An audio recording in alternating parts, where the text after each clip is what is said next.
फकीर मोहम्मद, कौन है ये? क्या मामला है इनका? साहब एक्सीडेंट केस है। इनके रिक्शे ने इनकी गाड़ी को ठोक दिया। नुकसान क्या हुआ और किसका हुआ? मेरा नुकसान हुआ है। मेरी गाड़ी डैमेज हुई है।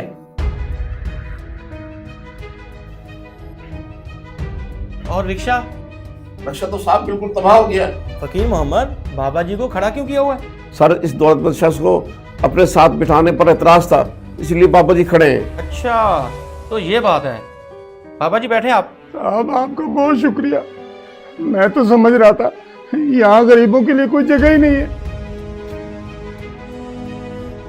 बाबा जी आप घबराएं ना, यहाँ पे अमीर गरीब सब बराबर होते हैं। हाँ जी मोहतरम, आपका नाम क्या है? मेरा नाम चौधरी बिलाल है। चौधरी साहब, ये थाना है, थाना। आपके बाप का डेरा नहीं। टांग नीचे कीजिए और तमीज से बैठिए।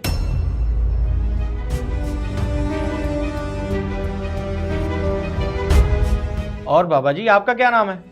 मेरा नाम खादिम हुसैन है साहब जी। हाँ तो चाचा खादिम हुसैन, रिक्शा गाड़ी में कैसे ठोक दिया? वो साहब, जब रिक्शा ढंग से नहीं चलाएंगे तो टक्कर ही होगी। आपसे नहीं पूछा, जब आपसे पूछा जाएगा तब बोलिएगा। बाबा जी बताएं आप। साहब हम तो अपनी सवारी छोड़ के जा रहे थे कि सामने से साहब जी की गाड़ी आ गई। हमने इनकी गाड़ी को बचाने के लिए अपना रिक्शा दाएं तरफ भी किया, लेकिन फिर भी इनकी गाड़ी को थोड़ा सा स्क्रैच आ गया। साहब जी हमें भी काफी सारी चोटें लगी हैं। अब आप बताइए, आप क्या कह रहे थे? SHO साहब बात है सीधी। मैं इनके रिक्शे का नुकसान पूरा कर देता हूँ, ये मेरी गाड़ी का नुकसान पूरा कर दे। अच्छा, तो कौन सी गाड़ी है आपकी? Mercedes 2026 model. मर्सिडीज 2026। देखे मेरी बात सुने, जो आप कर रहे हो बिल्कुल गलत कर रहे हो। मैं समझा नहीं, आप क्या कहना चाह रहे हो? मतलब ये है कि आपकी गाड़ी का इंश्योरेंस तो हो गई, तो इंश्योरेंस क्लेम करके आप अपना नुकसान पूरा कर लो। अच्छा, आप ये कहना चाह रहे हैं जो मेरी गाड़ी का नुकसान हुआ है उसे मैं ही क्लियर करूं? तो और क्या चाहिए आपको?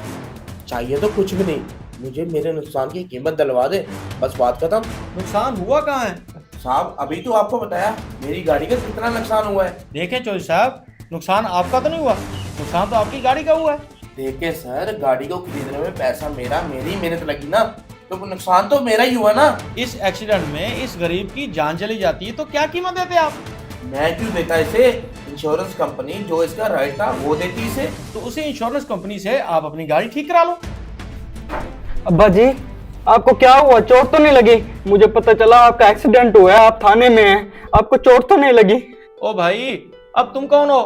साहब जी मैं इनका बेटा हूँ, मैं सामने होटल पे ही काम करता हूँ। मुझे पता चला कि इनका एक्सीडेंट हुआ है और ये थाने में है, मैं इसलिए परेशान होकर यहाँ पे भागता हुआ आया हूँ। अच्छा अच्छा ठीक है, पहले हमारी कार्रवाई तो पूरी होने दो, परेशान ना हो।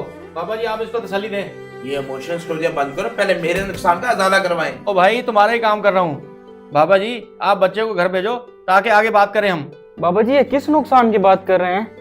बेटा नुकसान भी हमारा हुआ है और ये धमकी भी हमें दे रहे हैं। तुम परेशान ना हो और जाओ, मैं आता हूँ। अल्लाह इंसाफ करने वाला है, वो हमारे साथ ज्यादती नहीं होने देगा। जाओ बेटा जाओ। ठीक है अब्बा, आपके कहने पे मैं चला तो जाता हूँ, लेकिन आपके बिना मैं परेशान ही रहूंगा। इसकी वजह से गाड़ी मेरी ठुकी, मेरा नुकसान हुआ, अब मुझे ही बातें सुना रहे हैं। तो और क्या चाहिए आपको? मुझे मेरे पैसे चाहिए साहब। अच्छा बाबा जी, कितने पैसे आपकी जेब में जो हैं दे दीजिए इनको। साहब मेरी जेब में तो 300-400 रुपए होंगे, वो मैं इनको दे देता हूँ। बाबा जी अपने पैसे अपने पास रखो, 400 रुपए। और साहब जी आपको मेरी गाड़ी का नुकसान 400 रुपए का लगता है? और दिलवा देता हूँ चौधरी साहब। बाबा जी आपके अकाउंट में कोई पैसे ठहरे हैं तो इनके अकाउंट में ट्रांसफर कर दें। साहब जी हमारी तो रगों में खून नहीं होता, हमारे अकाउंट कहाँ से आए?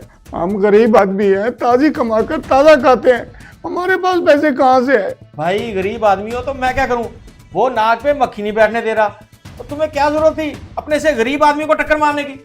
क्या मतलब, मैं इससे गरीब कैसे हो गया? कि आपको पैसे चाहिए और उनके पास पैसे नहीं है।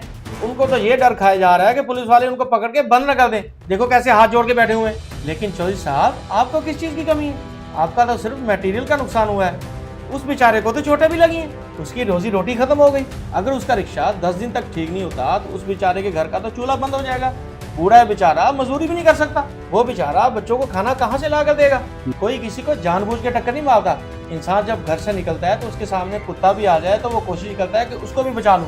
और ये अपने शौक से रिक्शा थोड़ी चलाते हैं, ये गरीब तो अपने बच्चे पालने के लिए रिक्शा चलाते हैं। तो इनकी रोजी रोटी है रिक्शा, ये जानबूझकर टक्कर क्यों मारेंगे? चौधरी साहब आप जो कह रहे हैं आपका नुकसान इनसे पूरा करा दूं, तो जितनी आपके गाड़ी के टायर की कीमत है उतनी इनकी रिक्शा की कीमत नहीं होगी। ये तो बहुत अच्छा हुआ कि तुम लोगों का कुछ जानी नुकसान नहीं हुआ, अल्लाह ने तुम दोनों की जान बचा दी। चौधरी साहब अगर इस गाड़ी की टक्कर से इनकी मौत हो जाती तो फिर क्या करते आप?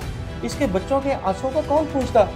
इस लड़ाई को यहीं ख़त्म कीजिए और थोड़ी सी इंसानियत दिखाइए। जितने का ये कोट पहनकर आप बैठे हैं चौधरी साहब, अगले 2 महीनों में ये इतनी कमाई नहीं कर सकते। बड़ा नाम रखने से कोई बड़ा नहीं होता, बड़ा दिल रखने वाले बड़े होते हैं। फकीर मोहम्मद बाबा जी का रिक्शा ठीक करा दो, जो बिल बने वो मेरे से ले लेना। ठीक है साहब, जैसा आपका हुक्म। अगर हमारी वजह से किसी के रिस्क का बंदोबस्त हो जाए तो अल्लाह पाक हमारे बच्चों के रिस्क का बंदोबस्त कर देते हैं। इसीलिए अल्लाह ने अमीर और गरीब बनाए।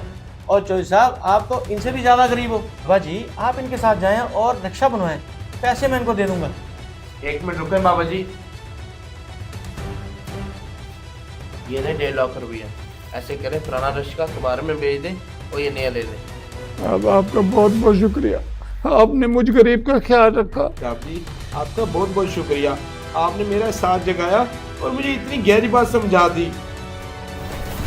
गरीबी कमज़ोरी नहीं, असल कमज़ोर और गरीब इंसान उस वक्त होता है जब उसका ज़मीर सो जाता है। इस वीडियो को लाजमी शेयर करें क्योंकि आपका ये अमल किसी को सीधा रास्ता दिखा सकता है।